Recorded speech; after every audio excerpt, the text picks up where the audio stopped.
एक युवा जोड़ा जॉन और मैरी पुरानी चीजों को बहुत पसंद करते थे, खासकर गुड़िया।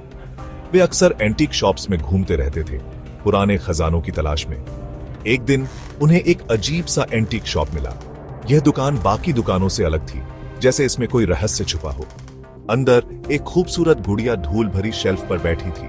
उसकी आंखों में एक अजीब सी चमक थी, जैसे वो कुछ कहना चाहती हो। शी इज परफेक्ट, मैरी फुसफुसाई, बिल्कुल मोहित होकर। उसे ऐसा लगा जैसे वो गुड़िया उसे अपनी ओर खींच रही हो। गुड़िया के गुलाबी गाल, लाल होंठ और सबसे ज्यादा खास काली आंखें थीं। उसकी आंखों में एक गहराई थी जो किसी को भी मंत्रमुग्ध कर सकती थी। जॉन मान गया, उन्हें वो गुड़िया लेनी ही थी। दोनों ने मिलकर फैसला किया कि वो इस गुड़िया को अपने घर ले जाएंगे। दुकानदार, एक बूढ़ा आदमी जिसकी आंखों में एक अलग सी समझ थी, उन्हें ध्यान से देखा। उसकी आंखों में एक चेतावनी थी। शी स्पेशल, उसने धीरे से कहा। उसकी आवाज में एक गंभीरता थी जो किसी बड़े रहस्य की ओर इशारा कर रही थी। लेकिन खबरदार, वो सिर्फ एक गुड़िया से ज्यादा है। उसकी बातों में एक गहराई थी जो जॉन और मैरी को सोचने पर मजबूर कर रही थी। जॉन और मैरी ने दुकानदार की बातों को अंधविश्वास समझकर टाल दिया। दुकानदार ने उन्हें चेतावनी दी थी कि यह गुड़िया साधारण नहीं है, लेकिन उन्होंने इसे मजाक समझा। उन्होंने गुड़िया के पैसे दिए और उसे घर ले आए।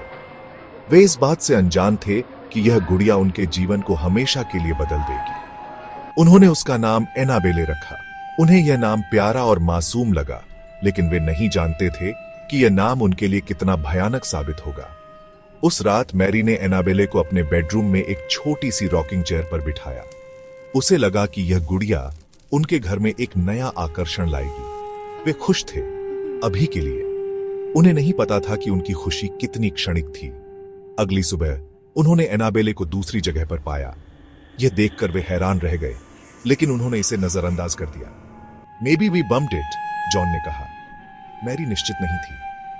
उसे कुछ अजीब सा महसूस हो रहा था। दुकानदार की चेतावनी उसके दिमाग में गूंज रही थी। उसने कहा था कि यह गुड़िया अपने आप चल सकती है। अगले कुछ दिनों में ऐसा होता रहा। एनाबेले हर बार एक नई जगह पर मिलती, दरवाजे अपने आप खुलते थे। यह सब बहुत ही डरावना था। फुसफुसाहटें सन्नाटे को भर देती थी।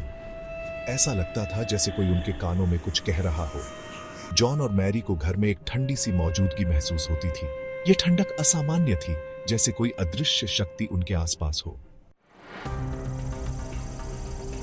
एक शाम जॉन ने देखा कि एनाबेले की आंखें झपक रही हैं। उसे लगा कि शायद उसकी आंखों का धोखा है। उसने अपनी आंखें मली। उसे लगा कि शायद रोशनी का खेल होगा, लेकिन बेचैनी बनी रही। उसे लगा कि कुछ अजीब हो रहा है। उस रात मैरी एक डरावने सपने से जाग गई। उसका सपना इतना सजीव था कि उसे लगा कि वह हकीकत है। उसके सपने में एनाबेले जिंदा थी।